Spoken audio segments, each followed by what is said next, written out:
Hello, everyone. Season's greetings, and we do hope that you're all staying safe in these very challenging times.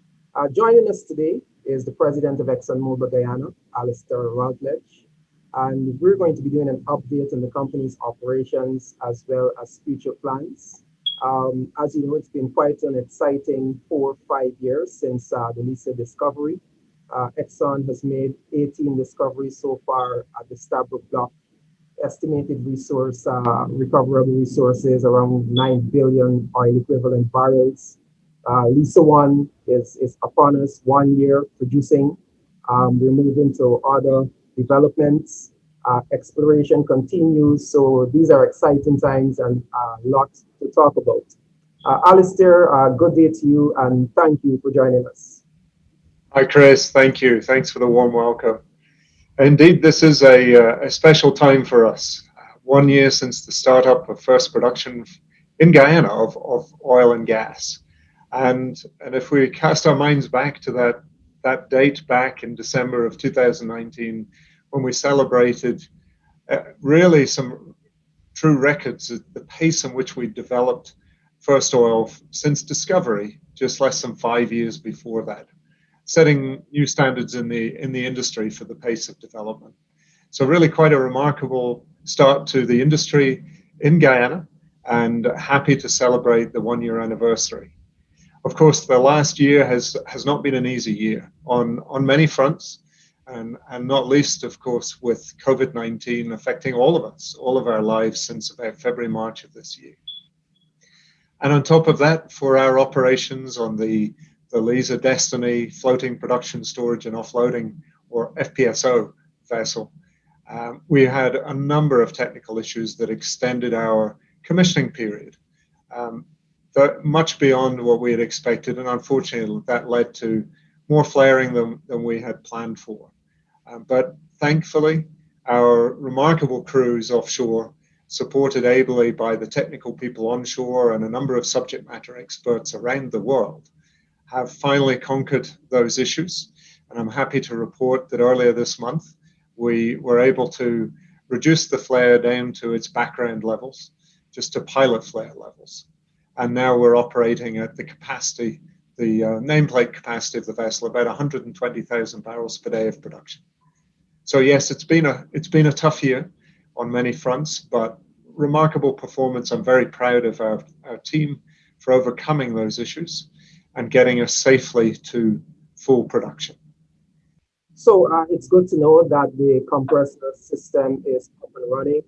So what is the production capacity at this point in time? So the production capacity of the vessel is 120,000 barrels per day. I'm happy to say that we've reached that level and brought the flare down to pilot levels, less than 1 million cubic feet per day of flare. So let's talk a bit about that. As you well know, the flaring has been quite a topic here in Guyana, and there is this question as it relates to startup and the period that constitutes startup. So what exactly is the startup period, and could we consider flaring for this extended period of time as part of that startup period? So for any new facility that is started up, there's always a commissioning period. These are complex facilities with a lot of equipment and dependencies in the process. And so we have to design a startup process that enables us to go through and methodically commission each piece of equipment. And each has a dependency one upon the other. As we go through that, we usually have a plan of 2 to 3 months of time required in order to do that safely. In this instance, unfortunately, we encountered a number of equipment issues, and they were spread out through the gas system. And as we resolved one, then we found the next one. As we resolved that, we then found another one. And so that really stretched out this commissioning period. But I'm happy to say that we've got through that, and the gas system is now fully commissioned. Okay, how confident are you that we are not going to encounter similar type problems with the Lisa Unity? That's going to be coming here soon, followed by the Prosperity. A great question, Chris. I mean, it's something that's been on all our minds, something that's been a very active discussion with both our co-venturers and with the government, of course. We're all interested to ensure that we never do this again. This is not what we would call normal operations. We're very unhappy with the way that this vessel started up. So we've been proactively learning the lessons, taking those to Singapore, to the team that is currently building the phase 2 vessel, the Unity FPSO. And so the construction, fabrication, commissioning, pre-commissioning teams that are working in Singapore have been incorporating those lessons learned into the ongoing fabrication and construction work at the yard there in Singapore. So we don't expect to see the same problems. Now, part of the whole reason you go through commissioning is there's always something that you find as you go through. So not to say we never find any challenges, but we certainly have much higher confidence that we won't see the same level of problems on the Unity. When that sets sail, it's due to set sail from Singapore for Guyana in the third quarter of 2021. Is there anything that the onshore healthcare facilities and healthcare personnel could learn from this record of no incident, no COVID incident with 6,000 people? Yes, well, there's no particularly special source, if you like. It's really all in a very carefully managed, planned, and executed set of procedures. So if maybe easiest way is just to describe what we do to move people who live in Guyana to the offshore facilities. So, our Guyanese workers who go from their home, they check into one of our 2 facilities, one of the hotels. We do some initial screening to identify if anybody who's coming into the facility is currently indicating that they're infected. And then those that are clear, they spend 2 weeks in quarantine in one of these facilities where we look after them. They have a comfortable room and everything else, but they stay isolated, if you like, in a bubble of other people that are with them. There are medical staff, security staff that actually spend the 2 weeks with them in that environment, looking after them, going through checks, making sure that there are no cases identified during that period. That people go and eat, that although they eat together in the same dining rooms, they stay socially distanced. And then at the end of the 2 weeks, we do a further check to make sure none of them have developed the virus, because as you know, the incubation period can be a number of days. And then at the end of those 2 weeks, everybody who has checked through that process and confirmed that they don't have the virus, we move them in a very contained bubble from the hotel to the heliport at Ogle Airport.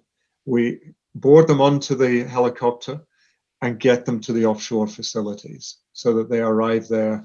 And we have very high confidence that everybody who arrives offshore is indeed COVID-19 free, virus free. And that's worked effectively.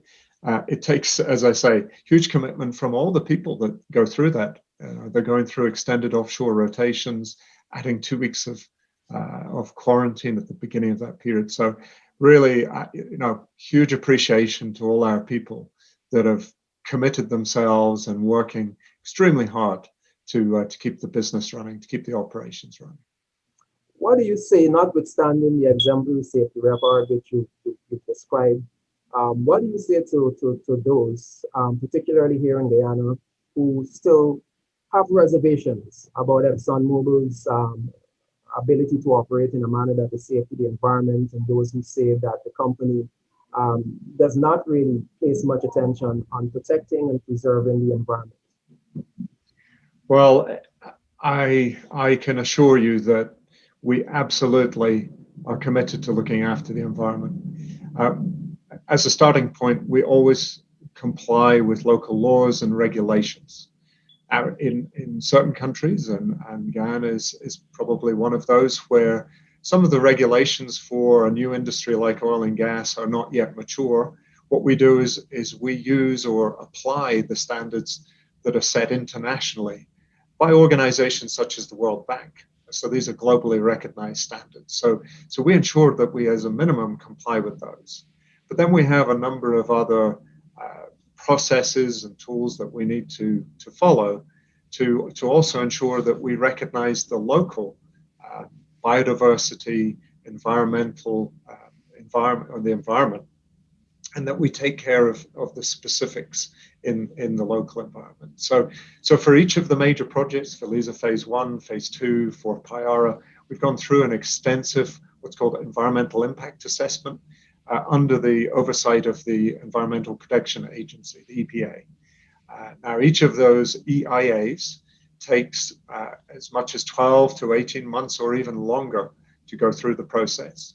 We engage local and international consultants, environmental consultants, that help us to do within these EIAs a number of studies and investigations as to what we can do to ensure that we are protecting, mitigating any potential risks to the environment from the operations that we propose to do. And I can tell you that those have been very rigorous processes. Underlying them, we've done a number of studies of the specific environment here, the ecosystem and the biodiversity in Guyana. We've tagged and used telemetry to track turtles in the country. We've done some 9 studies of bird colonies here in the country, and studied and looked at the coastline from the Waini to the Corentyne, involving some 700 leaders from the various communities along that coastline. So hopefully that gives you a flavor of the commitment that we have to really understanding Guyana's environment, the uniqueness of it, its importance to the ecosystem and the culture of the country. And we will do everything that we can to protect it and respect the environment as we continue our operations. You did mention the Environmental Protection Agency here. What extent of involvement would you say local agencies have? There's the EPA that you mentioned. There is the Bureau of Standards. There is the Guyana Revenue Authority. In a general sense, the involvement of local organizations, local agencies, the regulators, how active are they involved in Exxon's operation? Or are you, because we are a relatively new country to this industry, are you able to operate with more leverage or freedom than if you were operating in a country that is more mature? Well, we have a very lively and regular interaction with the Environmental Protection Agency. It's an agency that we're in contact with on a daily basis. In addition to these major studies on environmental impact assessments, we have regular permitting requirements. So, for example, for every well that we drill, we're required to seek permission and get approvals from the EPA. And that requires us to submit a lot of information to demonstrate the controls that we have in place to protect the environment. And then on a regular basis, we're providing data on our operations. As we manage those operations, how much flare do we have? How well are we treating our produced water? What are all the steps that we have in our operation, and providing that on a very transparent basis to the EPA on behalf of the government so they can monitor and ensure that we're in compliance with our permits. And beyond the EPA, we provide to them and to the other agencies like the GRA access to the facilities as they need in order to provide oversight, for example, of our crude lifting of the production for the export and sale of the crude. So the agencies have access as well as the monitoring through the data that we provide them. So let's turn our attention now to local content. That is probably the single most important thing here in Guyana for the majority of Guyanese. The question is, how is the country and then them individually, how they're going to benefit from the oil and gas industry. First and foremost, the government has signaled its intent to implement legislation for local content. And we've seen two sides to this in the industry, where some have said that having stringent measures in place to hold companies accountable works best for countries because that way there is a guaranteed percentage of local participation. On the other hand, we've seen some countries would have had to roll back some of those stringent measures, particularly countries where the expertise may not have yet been available. Where does Exxon stand in this, and what form of local content framework do you think would work best for Guyana at this stage?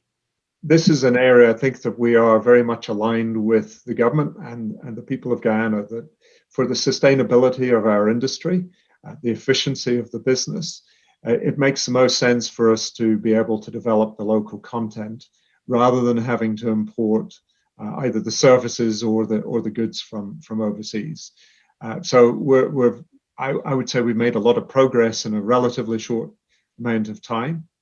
But that framework is important because I do believe it's a collaboration between the government and industry, and indeed the education sector, in order to ensure that we build the capacity in the country. Ours is an industry that we work in very deep water, offshore. Of course, we have to, as we talked earlier on about protecting the environment, looking after our people, our standards are incredibly high, and we deal with high technology. So we need people and facilities that have been developed to the right level. Obviously, Guyana did not have a pre-existing oil and gas industry, had a fairly limited industrial sector, the truth be told. So it's taken a good deal of collaboration to start to build that up and to extend it. And that includes the likes of building port facilities in the Demerara River to be able to support the operations. I mean, we have some 24 supply boats that are going back and forth from onshore to offshore, taking materials and goods to the offshore facilities for the operation. So, it's building that supply chain, building the capacity and the capability in the country is really important. Like I say, it's a collaboration with the government. I do think we need to have the right supporting framework. We need to play our part. There needs to be close monitoring, there needs to be measurement of progress, reporting of that for transparency. We need to have the right support in place, make sure the bureaucracy is not overburdensome for new businesses, for entrepreneurs trying to grow their business and to develop. And then, of course, in the education sector, we need to ensure that we're developing the right talent, the right kind of skills, not just for our industry, but also for the other parts of the economy that are going to grow as the revenues from oil and gas begin to transform the country. As you mentioned, building capacity, Guyanese acquiring the requisite skills. What role do you see ExxonMobil playing in supporting maybe the development of training institutions and other such interventions that would be meaningful in helping Guyanese to get to where they need to be? Well, we are very happy with some of the partnerships that we've been able to strike in the country and in the space of developing people and capacity. So let me give you three examples. The first one is the creation of the Center for Local Business Development. And we set that up in 2017 before even the approval of the first project to proceed. And that has allowed us to engage local entrepreneurs and businesses and help them to understand our industry, to help them grow their capabilities. We've all the way through to supporting ISO 9000 quality standards. We use that center not just for ExxonMobil's business, for our contractors, for other companies that operate in the oil and gas sector, to allow local businesses to register, to know what contracts and work are coming forward, so that they can participate in that. So this has been a very collaborative activity with the local industry and people in order to build that capacity. And to date, I'm pleased to report, I mean, we've spent over 69 billion Guyanese dollars with some 700 Guyanese companies, which over the 5-year period is really quite a remarkable feat. The second example I'd like to give you is with the TVET. We've been working with them, partnering with them.